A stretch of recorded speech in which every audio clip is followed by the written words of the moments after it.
हो गया है ऑन। हेलो, आज हम लोग देखेंगे हुक्स लॉ।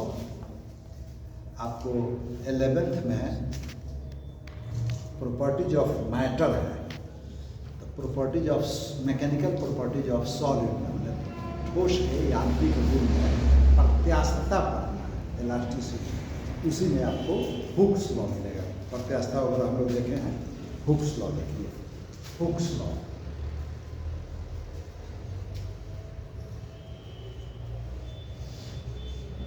हुक्स लॉ में हुक का नियम।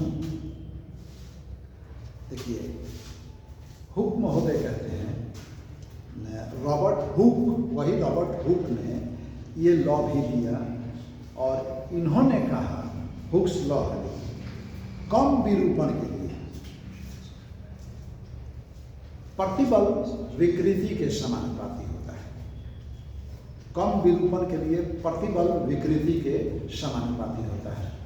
इसका मतलब हुआ for a small deformation stress is directly proportional to strain.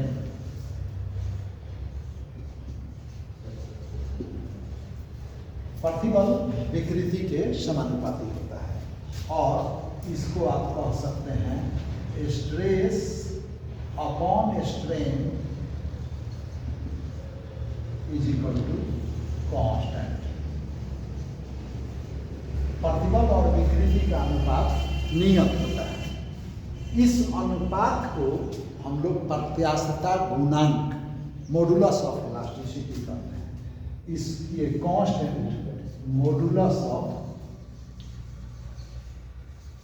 Elasticity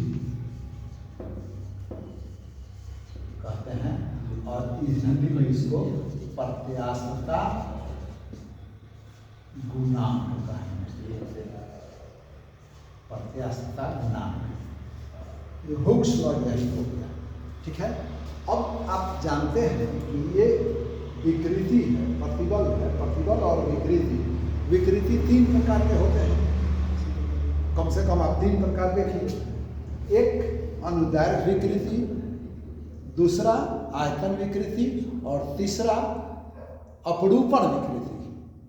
अनुदैर्घ्य विकृति मतलब लॉन्गिट्यूडनल स्ट्रेन, आयतन विकृति मतलब वॉल्यूम स्ट्रेन, अपरूपण विकृति मतलब कि मॉडुलस ऑफ रिजिडिटी।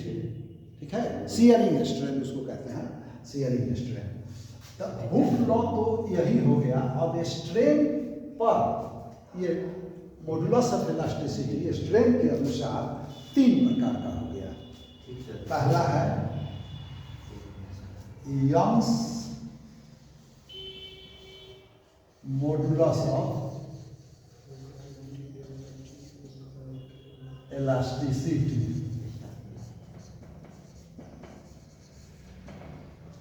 यंग प्रत्यास्थता गुणांक।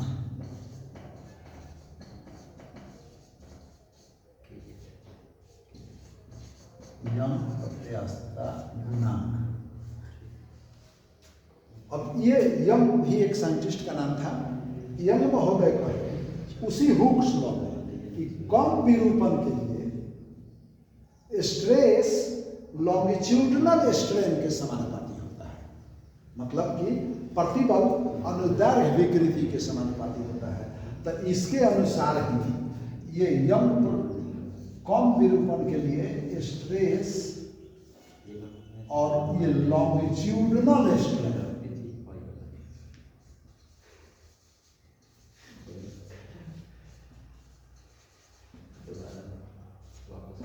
ये कांस्टेंट है।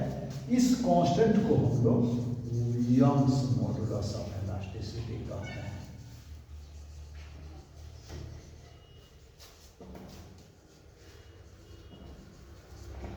यंग्स मॉडुलस ऑफ इलास्टिसिटी, इसका संकेत होता है y।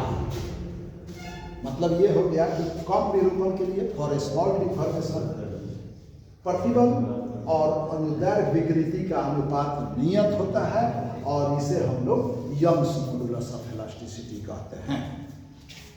अब इसलिए देखिए y is equal to stress का मतलब होता है F/A, ये प्रतिबल का फॉर्मूला है। और लॉन्गिट्यूडिनल स्ट्रेन मतलब एकांक लंबाई में होने वाला परिवर्तन, तो ये हो जाता है डेल्टा L/L। तब इस हिसाब से y हो गया F/A इंटू L/डेल्टा L। ये इसका फॉर्मूला हो गया। इसका यूनिट क्या होगा जी? यूनिट तो L और ये है, ये तो कैंसिल हो गया, तो F/A मतलब कि न्यूटन पर मीटर स्क्वायर यूनिट हो गया। और डायमेंशन यदि लिख लेंगे तो डायमेंशन F/A तो ये प्रेशर के जैसा हो गया, ml minus 1 T minus 2 ml minus 1 T minus 2 हो गया। F का ml T माइनस 2 होता है, अब बट्टा L2 करेंगे आ जाएगा ml माइनस 1 T माइनस 2। ये यंग्स मॉडुलस ऑफ इलास्टिसिटी हो गया। अब इसी तरह से यदि हम ये लॉन्गिट्यूडिनल स्ट्रेन के बदले में वॉल्यूम स्ट्रेन रखते हैं, आयतन विकृति, तो वो हो जाएगा बल्क मॉडुलस ऑफ इलास्टिसिटी। ये मिटा के देखते हैं, ये लिख लीजिए, ये लिखिए।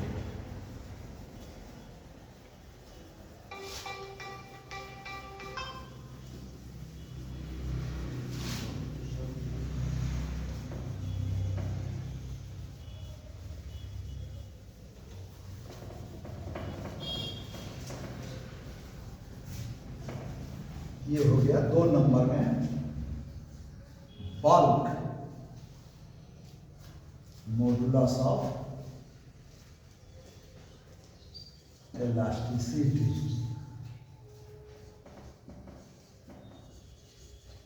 बल्क मॉडुलस ऑफ इलास्टिसिटी, तो यंग मॉडुलस ऑफ इलास्टिसिटी के अनुसार ही कम विरूपण के लिए स्ट्रेस और वॉल्यूम स्ट्रेन के रेशियो को हम बल्क मॉडुलस ऑफ इलास्टिसिटी कहते हैं। हिंदी में भी बल्क प्रत्यास्थता गुणांक। तो ये भी हो गया वैसा ही, stress upon volume strain is equal to bulk modulus of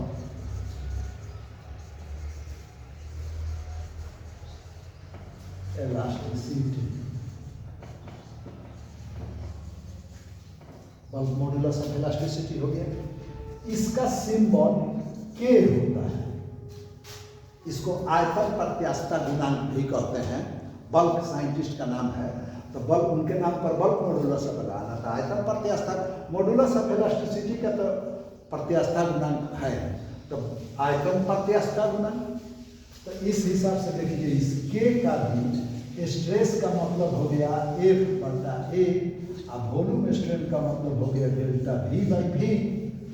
तो K इज इक्वल टू हो गया F/A इंटू V/डेल्टा V। एकदम आसान है, एक ही तरह है ऐसा। तो K, अब इस हिसाब से इसका भी यूनिट देखिए, V या डेल्टा V तो कट गया, तो F/A मतलब न्यूटन पर metre square.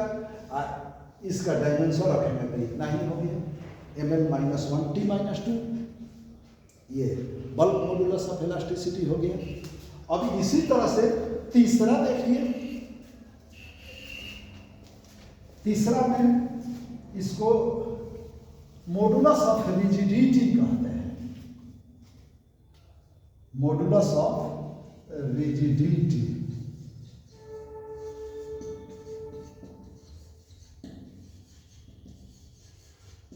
Modulus of rigidity. तो ये वॉल्यूम स्ट्रेन के बदले में देखिए, अब उसी पर बताते हैं। वॉल्यूम स्ट्रेन के बदले में यहाँ शियरिंग स्ट्रेन हो गया, शियरिंग स्ट्रेन, इसको हम लोग मॉडुलस ऑफ रिजिडिटी कहते हैं।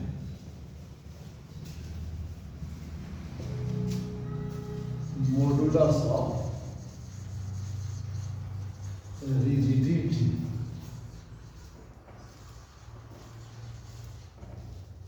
है तो शियरिंग स्ट्रेन तो थीटा से लिखा जाता है, एंगल है वो शेयरिंग स्ट्रेन एंगल है।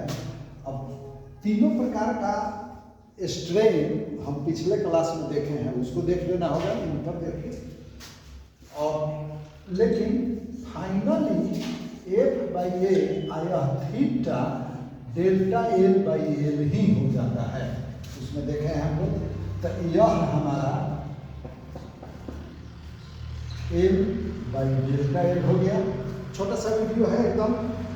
इसका सिंबल होता है ईटा। ईटा एल को कहीं टेढ़ा कर देना, ये हो गया ईटा। ईटा है तो eta is equal to F by A, I by A delta A. इसका भी यूनिट वही होगा। किसी भी प्रकार के प्रत्यास्था गुणांक मतलब कि मॉडुलस ऑफ इलास्टिसिटी का यूनिट और डायमेंशन सेम होता है, ठीक है। ये मॉडुलस ऑफ रिजिडिटी हो गया। तो एक बहुत ही इंपॉर्टेंट क्वेश्चन आता है ये कि हुक्स लॉ लिखें और विभिन्न प्रकार के प्रत्यास्था गुणांकों का वर्णन करें। Right Hooke's law and explain different types of modulus of rigidity. ये आपका आसानी से हो जाएगा। आई बात समझ में? एक बात देखना है, देखिए क्लास में पढ़ते वक्त आपको 80% बात समझ में आ जानी चाहिए। यदि ऐसा नहीं होता है तो आप समझिए कि आप या तो आपके सर जी ठीक नहीं है या आप क्लास में ठीक से ध्यान नहीं दे रहे हैं। जिसको क्लास में 80% समझ में आ गया वो बुझे कि घर पड़ जाएगा। एक दो बार ठीक से पढ़ा वो जीवन भर के लिए याद हो जाएगा। ठीक है, थैंक यू। सब्सक्राइब कीजिएगा इसको, अच्छा लगे तो।